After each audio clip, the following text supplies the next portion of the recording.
Now we have the Browns at Texans. The 1-4 on the road Browns breaking that streak. Wonderful to see. Open Texans -4.5. Now the market is all over the place. There's -5s, there's 5.5s, there's 6.5s. The total opened at 45 at BetOnline, immediately bet up to 48. Browns coming off their first road win in 26 tries. They beat up on the Bengals 35-20. Mayfield looked great, going 19 for 26, 258 yards, 4 TDs. Chubb also looked great, 28 for 84. Donnie Njoku didn't drop any passes.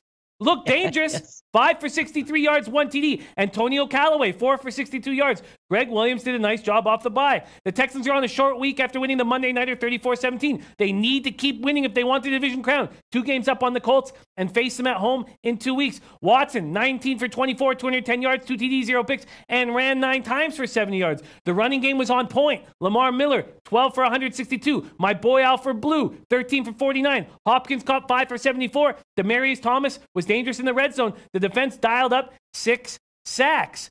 Browns at Texans. This is a line that's moving in the Texans' favor. Are the Browns a live dog here, Donnie? Tough spot. It's a really tough spot because first of all, we talk about it again, and it's going to be a common theme here. Rookies on the road, they're going to struggle a little bit. There's no question about it. And even Baker Mayfield is going to struggle in road situations. I mean, unless it's Cincinnati and Hugh Jackson goes to Cincinnati and gives them the opposite information that they need and they get destroyed in that game. But taking a look at what gives quarterback problems, especially young quarterbacks, is when you don't have much time in the pocket to decipher, right? So if we take a look at the past couple of games that the Cleveland Browns have played, Jimmy, at Tampa Bay. I mean, they're okay to pass rush. They ended up losing that football game, but it was a close one. You went to Pittsburgh, who's just getting back in the rhythm and can really get after the pass. 33-18 to get hammered in that game. Take out the Kansas City game because Kansas City is whitewashing teams and doing whatever they want. But the Atlanta game was a nice win. The Cincinnati game was a nice win. But looking at both of those teams, you played Atlanta outdoors, which they have the little guys, which I like to call on the outside that like to rush the passer. They're getting, minimalized being on grass. Cincinnati's basically given up. Their defense, I don't know what's going on with them. Marvin Lewis is supposed to be a defensive coordinator. It doesn't look like he's actually working out. But now you're going to have 2 guys, J.J. Watt, Jadeveon Clowney, on turf that are going to be able to get after Baker Mayfield every single play. And let's not forget, I don't like Bill O'Brien as a head football coach, but this team is red hot, and no matter what they're dialing up is working. This is a really tough spot for Cincinnati to go into and win this football game. If the line maybe would get to 7, would I think about the Browns? Yes. Anything south of 7, I think this is Houston's game to win and win big. Wow.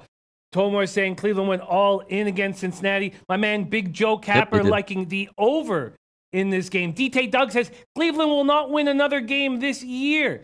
And I am absolutely astonished seeing that the Browns just signed Reuben Foster, and I'm angry. That's a true story, Jimmy? Yeah, because I didn't see that. I'm trying to surf Twitter as we get some information. I have not seen that, and it makes me extremely angry. But that's a different conversation to get in. Cleveland, first off, what do you think about Big Joe Capper? He sees that this market going that Summerlink says 45 was a bad line. Now it's up to 48. Big Joe Capper liking the over. What do you think about the total here?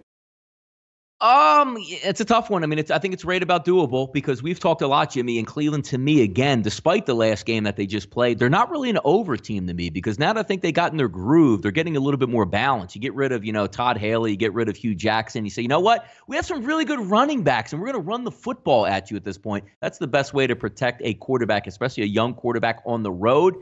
I would lean under in Cleveland-type games. I hear that. Tomar saying Foster's going to be suspended. Why would they sign him? He won't play again this year, likely. Interesting. So Donnie liking the Texans in a pretty big way here. And the market is kind of a mess. I think it's a 7-point shot. Yeah. The market's kind of a mess. It seems to me like if you like the Texans that much, now would probably be the time to jump in while the market doesn't really know what to do. Do you think these 5s will be available come Friday, Donnie? Look, sharps are always on Cleveland, though. That's what you have to worry about. I think this line is more likely to see 5.5 than 6.5, to be honest with you. So I'm going to wait to see with some injury information throughout the week, see how things progress. But I really like the way Houston's playing, a red-hot team. And again, I like getting a rookie quarterback on the road in a loud dome environment with a nasty pass rush. I just think it usually works in your favor if you bet the team that doesn't have the rookie in that spot. Makes a lot of sense. Adam Frendo, though, Browns are playing carefree football. Is this a letdown spot for the Texans? Adam Frendo thinking No, Browns they plus got the pedal points. to the metal. Yeah, I don't think there's a let. I think if you're running on a hot streak like Houston is, and you know you have to win every game to keep that pace ahead of the Indianapolis Colts, I don't think there's going to be a letdown. So, especially at home. Maybe on the road, if this game was in Cleveland, it might be a little bit different, Jimmy, for me. Makes a lot of sense. Exciting week of football. Hey guys, thanks for tuning in to our channel. Now, we've put a lot of work into producing all these free videos, so please help us out and keep all our content free for you forever by simply liking, sharing, commenting, and subscribing. Now, not to mention, a visit to our industry-leading website will warm the hearts of all our SBR employees, especially myself. Now, the links are over there to the left, so do check those out. Thanks for watching.